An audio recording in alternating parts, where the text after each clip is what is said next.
Hey everyone, Dominic the Primetime Treasure Hunter here. In this video, I'm going to show you how you can make a lot of money reselling items related to Count Dracula and other vampire-related characters. I'm going to share with you some screenshots of some recent eBay sales of mine and those of some other eBay resellers. Some of the prices that you're going to see might really surprise you. They really could get up there. I'm also going to share with you and juxtapose these eBay screenshots with different actors who have played these vampire characters over the years in film. Because knowing those characters, knowing how to recognize them is really important. Now, you might be sitting there and think to yourself, well, how hard could it be to recognize? Because I know what Dracula looks like. He's got black hair, it's slicked back, and he wears a cape. How hard is that? Well, yes, that is a common stereotypical image of him. But as you'll see, that's not how he's always portrayed. And that's certainly not how some of the other vampire related characters are portrayed either. So real important to note a distinction. It's going to help you when knowing the names to look up comps. And as you'll see, knowing the actual name and being able to identify the actor will also help you in terms of identifying and getting a sense of value, because that plays an important role. It's not just the name, though, of the actor, and it's not just the particular character that's being portrayed. It also depends what the item is. So hopefully, you'll get a good sense of that as I go through the different items here in just a moment. Now, just as a preface to this, I cannot possibly share with you all of the different actors and films in which Dracula and vampires have been in over the years. If we just take Dracula, there's been over 170 Dracula films that have been made. He's the second most popular character that has been in films in terms of a fictional character. Now, the number one fictional character is Sherlock Holmes. Now, in my opinion, if you ask me, that's kind of weak Dracula. Like, you're getting beat by Sherlock Holmes. Sherlock Holmes is cool, don't get me wrong. I like Sherlock Holmes. I like how fast he could solve crimes, and his powers of deduction are great. But let's face facts. He's not undead. He doesn't have a flock of women surrounding him like Dracula does. He doesn't have special powers. He can't stare into your eyes and mesmerize you and do all those things. Doesn't sleep in a coffin. Like, he doesn't have a castle, like all these different things. So Dracula has really got to step it up, if you ask me. Now, the last thing that I need, I think I got him mad. He might be chasing after me or something, coming from far away. So what I've got this flashlight here. I'm gonna turn it on here, okay? I'm gonna hopefully scare him away with the power of light. I've got my ring lights around me and everything. The crucifix, as you can see, is back behind me, so it's too far away. I can't grab that. Mrs. Primetime would not let me get the garlic. She wouldn't let me take it out of the refrigerator, so I don't have that. I don't have a wooden stake, and I don't have holy water. So I am dependent on you. If you see Dracula sneaking up behind me, let me know, because the last thing I need is to get bit by him, and then I'm driving around a horse-drawn carriage looking for victims to bring to his castle. And that's not going to look good on my job resume. I don't want to be Dracula's butler. So with that being said, let me share my screen with you here. And you'll see here that I'm starting with Bela Lugosi. Now, this is, when I say starting, I'm just showing you like a basic introduction, because this is the general stereotypical view of Dracula that many people have. But just from a historical perspective, some people, who are history buffs might be interested in knowing that vampires in film actually goes back to 1913. There was a female vampire character actually called Sybil. And it was based on a poem. It was not based off of Bram Stoker's novel Dracula, which is what this character that Bela Lugosi is playing is based off of. Now, that character in the 1913 film was a silent film, did bite people and did have the power of killing people. But it just was not the same thing of what we traditionally think of as Dracula here. Now, there was a film in 1921. It was made in Hungary. That was really the first time that there was like a male character being portrayed in film. But we just know that through historical documents. We don't actually have the film anymore. Now, the first real, traditional vampire that we actually have on film in terms of a male character, that would be this dude right here, Count Orlok. Now, you may have seen little snippets of him and kind of wondered, who is that guy? Like when they show like scary monsters and stuff. It was portrayed by Max Schreck in the movie Nosferatu, and that's the Symphony of Horror. That comes from 1922. Now, this character bears no resemblance whatsoever to what we traditionally consider Dracula. Now, it's interesting to know that the Nosferatu film was actually kind of hijacked from Bram Stoker's novel, so much so that Bram Stoker's estate actually sued the people who made the Nosferatu film, and all copies were supposed to be destroyed. And it was thought to be destroyed for a while until people found different versions of the film, like 5 different versions, and we're able to splice it together and now show us what the film actually looks like. But this was a pathetic, kind of just real scary looking character, with the long teeth. This dude was not getting any women, based on, what you traditionally associate Dracula with. This was someone who you actually felt like some sympathy towards, like just, when looking at his physical state. But he still does remain actually a popular character that people like to collect things with. And this is a great example. This is probably the most popular thing you'll see out there. And another thing that's important to know about this is the name Sideshow. You're going to see up there, Sideshow Collectibles. They make a lot of popular figures. So if you ever see any figures, they do a lot of comic related figures. Anything related to Sideshow, statues, figurines, definitely look into picking them up if you get a good deal, because these generally sell for around $100, give or take. So, that would be the main completed sale item that I would show you there. And then we start getting into what you traditionally start to think of as Dracula, with the Spanish version of Dracula played by Carlos Villarias. Now, that film was actually made at the same time that the Bela Lugosi film was made, and he was actually told to try to imitate Bela Lugosi as the film was being made. There are not too many Spanish Dracula items that come up over time, but every once in a while there are some original photos that people find, and those could sell close to like $150, $160, depending on which one you find. Now, this is Lupita Tovar, who is someone who starred in the film with him. Some of the more generic, kind of overproduced photo shots of him, those will go for more the $10, $15, $20 range. I actually have one for sale in my eBay store right now. And, part of it's going to depend on the condition of the photo as well. Here you could see the 1931 Spanish Dracula film on VHS. So if you could find that around, that could go for around $20, $25. So that's why I always say, make sure you're looking at the VHS tapes, because there are still some in there that people want to buy and pick up. Remember, with VHS tapes, there are certain things that are on VHS tapes that were never transferred over to DVD. So even though you can get the Spanish Dracula on DVD, I have it right now as part of the Legacy collection with the Bela Lugosi film. It's actually on there. But sometimes people want to get the VHS tape because, there's certain things on there that don't go over to the DVD format.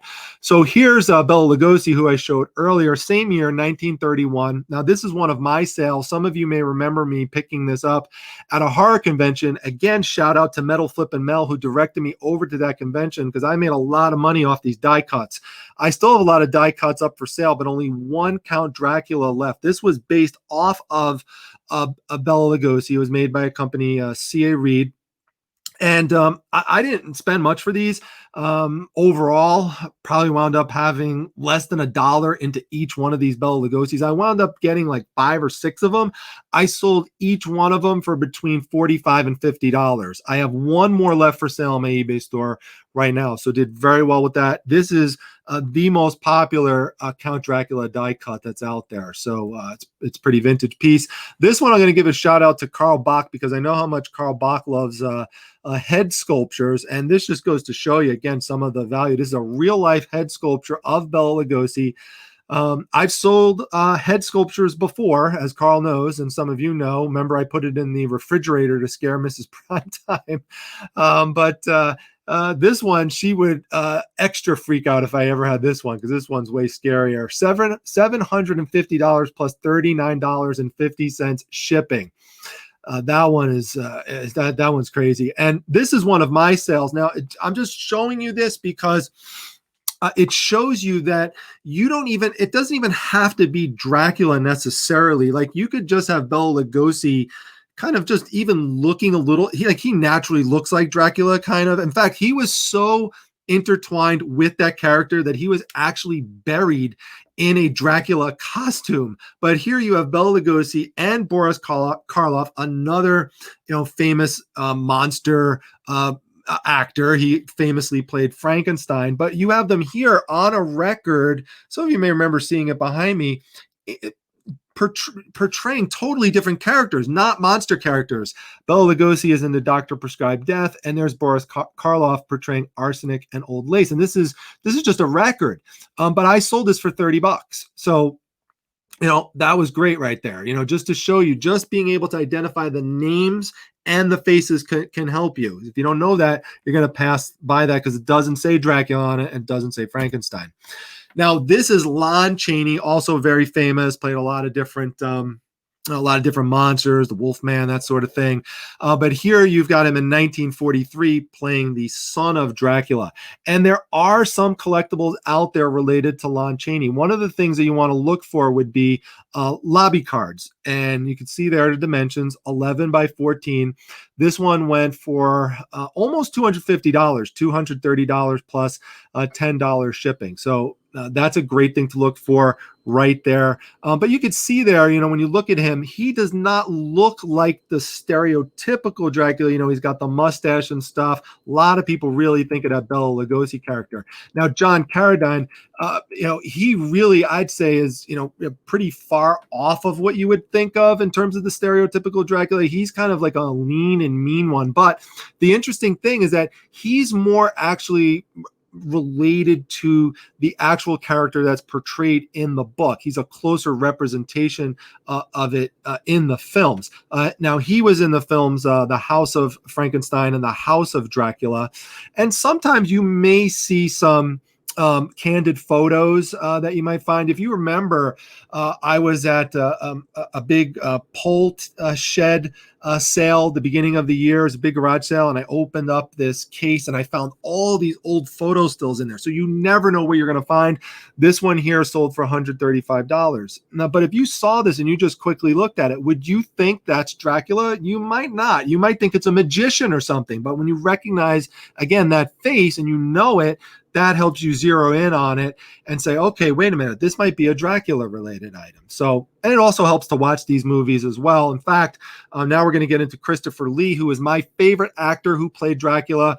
Just the other day, I watched the Dracula Prince of Darkness from 1966. Christopher Lee played Dracula in the 50s, 60s, and 70s. In the 50s, he was in The Horror of Dracula. And in the 70s, he was in The Satanic Rites of Dracula. I'm going to watch that one soon as well. They're awesome films. I just love, like, the transformation scenes are absolutely amazing. The death scenes are amazing. It's just amazing. If you've not seen the Hammer films for Dracula, definitely go check them out. They're real classics. I just sold this one yesterday, actually, for $30. So I took $5 off the price there for somebody, and that one went out to Canada. So, but there you go. Hammer Dracula, Christopher Lee record. And you don't even have to have the actor's face in the item for it to be something that sells. So here you could see, this is from that Horror of Dracula movie I was telling you from the 50s.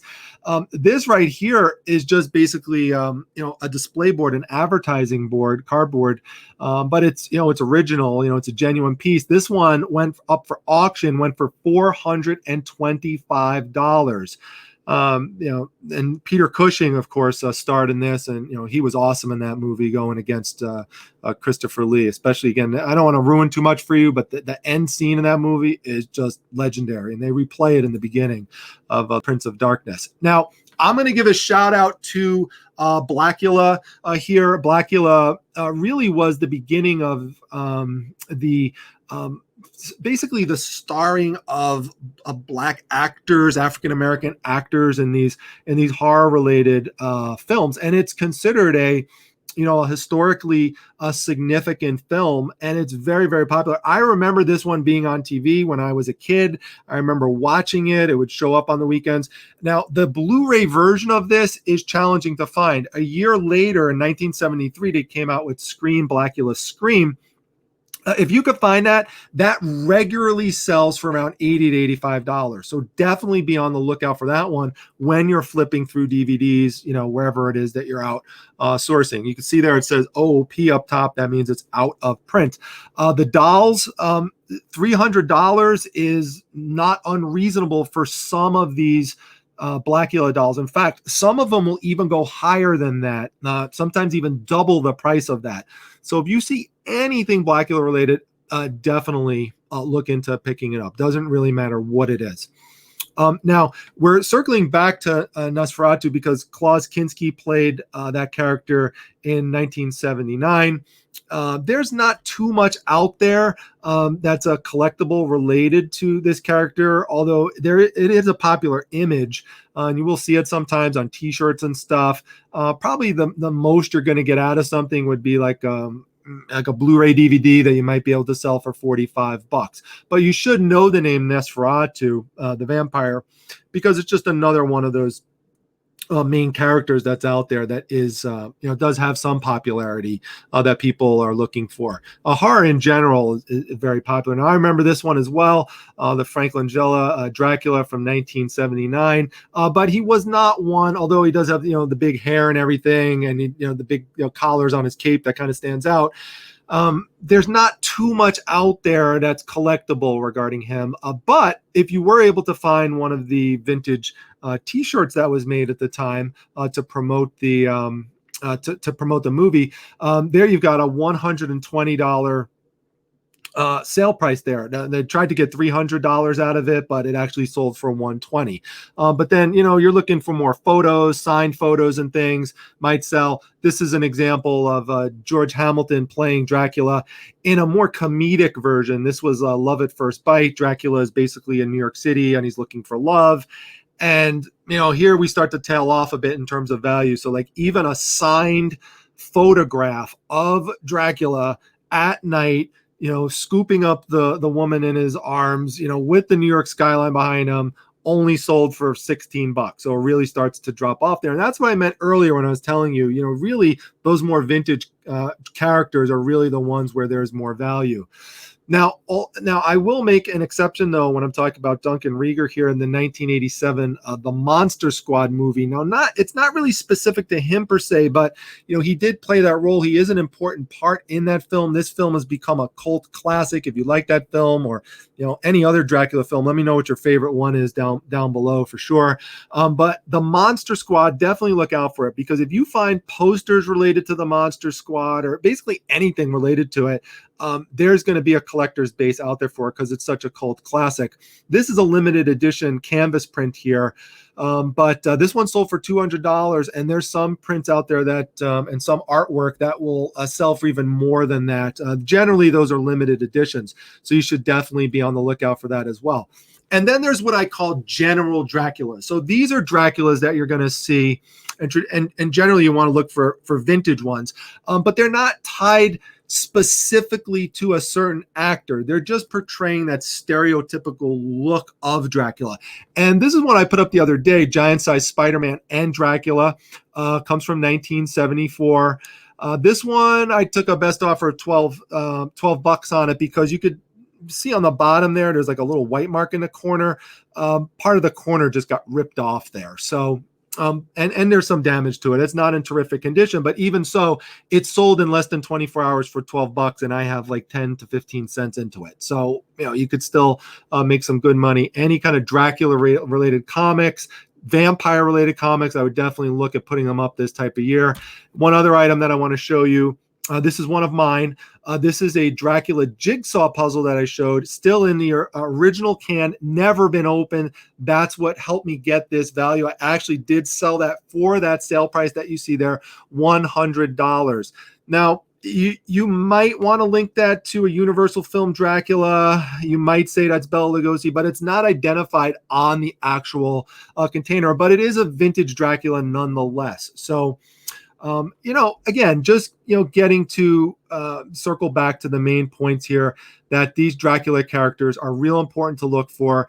They are really popular, and you know, definitely know the actors. Those are definitely the main ones that you want to look for. So keep this video handy. If you ever see a Dracula, circle back to it. Let me know your most again, your favorite Dracula film, and maybe what your favorite item was that you saw in here. I always like hearing that type of stuff. So it's starting to get darker out. I've really got to get out of here and wrap up this video. And what